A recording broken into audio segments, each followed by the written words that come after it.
let's go lire. Si vous voyez cette pub, fuyez. On est chaud. J'ai toujours aimé les films.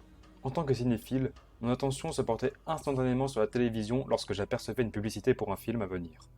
La plupart des créations hollywoodiennes stupides et sans intérêt étaient facilement oubliables, donc à chaque fois que je tombais sur un nouveau film indépendant, avec un concept relativement original, j'étais excité à l'idée de découvrir quelque chose de différent. Récemment, j'ai eu l'occasion de voir une publicité pour un thriller à parution limitée qui s'appelait Pièce silencieuse. Le titre à lui seul était intrigant, et lorsque j'ai regardé la publicité, je n'ai pas été déçu. Le film mettait en scène un tueur en série avec un sens moral tordu, qui choisissait ses victimes en fonction de qu'elles prenaient ou offraient à la société. En fonction de qu'elles prenaient ou offraient à la société. Selon ses propres critères, ok. Et la manière dont il les tuait reflétait la façon dont elles avaient été blessées, les autres autour d'eux. Ça n'a aucun sens, ce que ça veut rien dire. Ça veut rien dire. Et la manière dont il les tuait reflétait la façon dont elles avaient blessé les autres autour d'eux. Ok, si. Elles avaient blessé les autres autour d'eux, ok. Je n'avais vu que 2 publicités différentes pour ce film, et les deux étaient quasiment similaires. Seule la narration et les extraits montrés changeaient légèrement. Cependant, un soir où j'étais en train de regarder la télé, j'ai vu un spot publicitaire pour Pièce silencieuse, que je n'avais jamais vu auparavant, que j'ai trouvé absolument glaçant. Il commençait avec le titre écrit en blanc sur fond noir, qui restait pendant environ 5 secondes. Il est ensuite passé sur un deuxième écran similaire, où le texte cette fois disait « J'arrive », en plein milieu de l'écran. Le message était accompagné par plusieurs sanglots discrets. En regardant l'écran de plus près, je pouvais apercevoir environ 6 silhouettes sombres en arrière-plan. Il n'y avait aucun extrait dans cette publicité, ni le message habituel bientôt dans les salles. J'ai trouvé ça très troublant, mais c'était probablement une technique de marketing réussie. Non, une technique de marketing réussie, je dois l'avouer. J'ai regardé quelques dessins animés pour me calmer, puis je suis allé me coucher. Le jour suivant, à la pause déjeuner, je suis allé manger avec ma collègue et mon amie Sarah. Nous avons discuté de tout et de rien, et une chose menant à une autre, j'ai fini par lui parler de la publicité bizarre que j'avais vue la veille.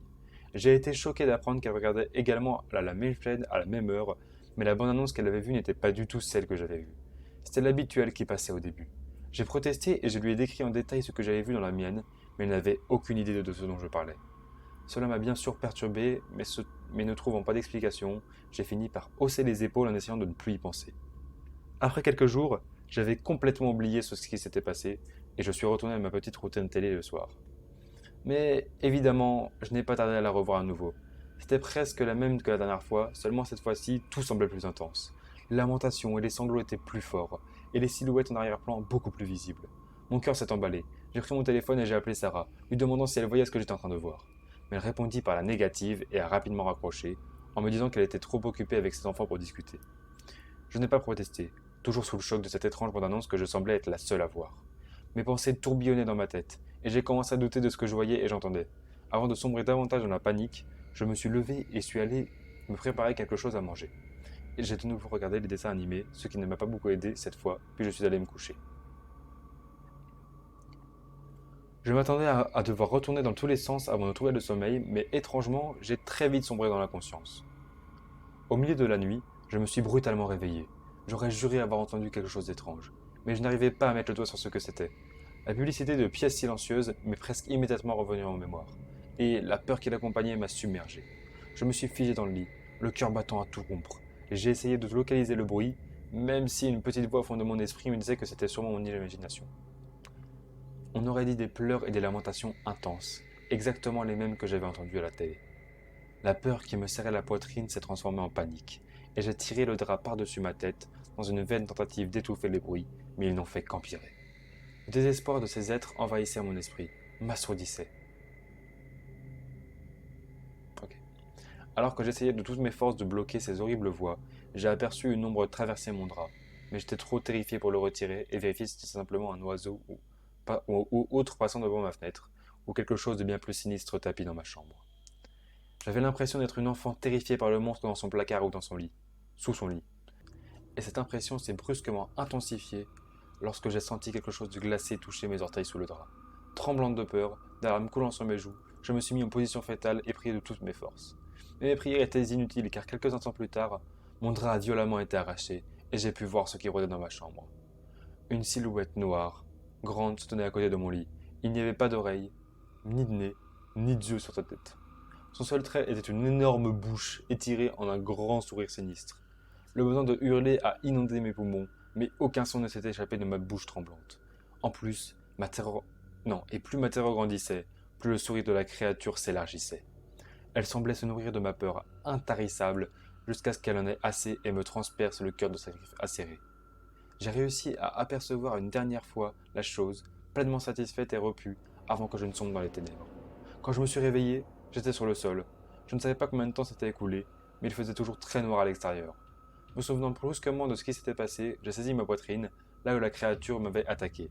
Il n'y avait ni sang, ni blessure. Normalement, j'aurais poussé un énorme soupir de soulagement en réalisant que ce n'était qu'un cauchemar et que j'étais simplement tombé du lit, mais tout ce que je pouvais ressentir était de la peur et une intense tristesse. Le même genre de tristesse que vous ressentez au moment où vous découvrez qu'un être cher est décédé.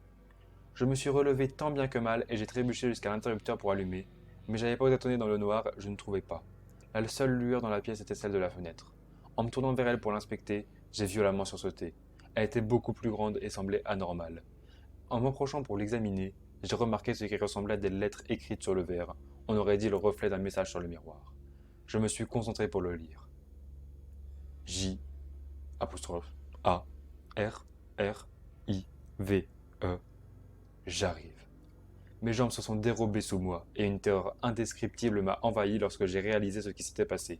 Alors que mes yeux s'adaptaient à l'obscurité, j'ai remarqué les 6 silhouettes qui m'entouraient, pleurant hystériquement. La tristesse que je ressentais depuis que j'avais repris conscience s'est amplifiée, jusqu'à ce que je commence moi aussi à pleurer de manière incontrôlable. La lumière émanant de la fenêtre était le seul réconfort dans cet horrible endroit. Je me suis donc traîné jusqu'à elle pour que je puisse regarder l'extérieur. La seule chose que j'ai pu voir était mon amie Sarah, assise sur le canapé, nous regardant. Voilà, voilà.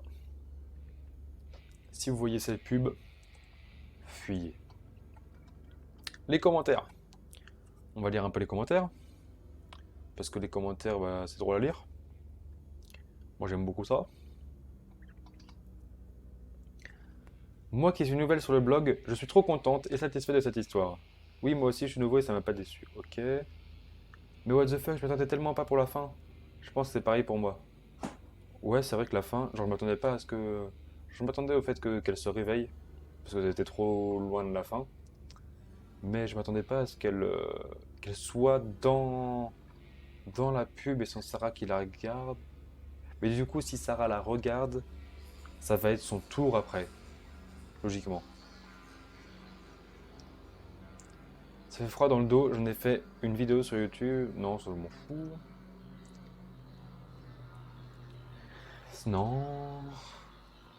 J'ai adoré en, j'ai adoré en quart d'heure lecture au collège.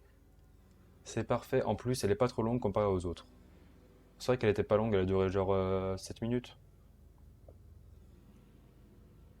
Ça fait froid dans le dos. La silhouette humanoïde me fait vraiment penser au Slenderman.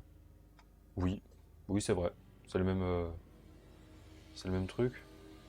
Mais moi, j'ai pas pensé. Genre, bah non, c'est le truc avec le grand sourire, c'est quand même un peu différent, mais c'est vrai que ça se ressemble, mais l'histoire est différente, donc ça va. C'est trop bien, histoire parfaite pour que les gens regardent moins la télé. C'est pas le but, je pense. Perfect Story, la silhouette humanoïde me fait penser au Shadow People. Je me demande si ça peut visionner car j'aimerais le bien voir dans mes propres yeux. Elle a pas eu quelque chose de très drôle, hein. Comparé à celle d'avant, s'il n'y avait pas de commentaires hilarants.